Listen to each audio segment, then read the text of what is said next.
আমরা আইনি সব সময় বিকি তোমরা কে দেখ কোন সময় নাই আমরা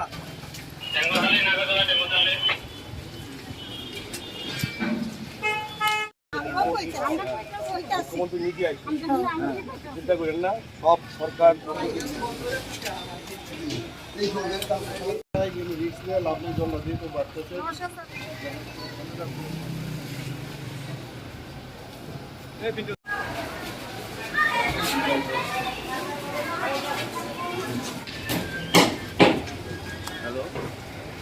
জল কমে গেছে, তো এখানে বটগোয়ালির 46 নম্বর 47 নম্বর যে বুথ, সেখানে জল ব্যাকফ্লো হচ্ছে।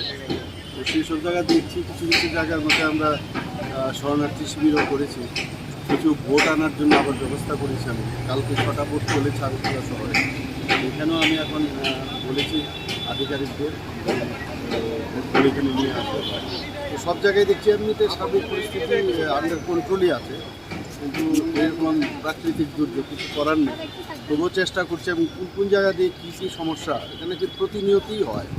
তো এইগুলো নিয়ে আমরা পরবর্তী সময়ে নিশ্চয়ই আলোচনা করব এবং এটা পার্মানেন্ট সলিউশন করা যায় কিনা সেই বিষয়েও কথাবার্তা বলব। কতগুলা শরণার্থী ক্যাম্প হয়েছে এখনও কি কোনো কিছু? এখন অবধি তো কালকে তো আমার যেগুলো করেছিল টেম্পোরারি, এগুলো তো সব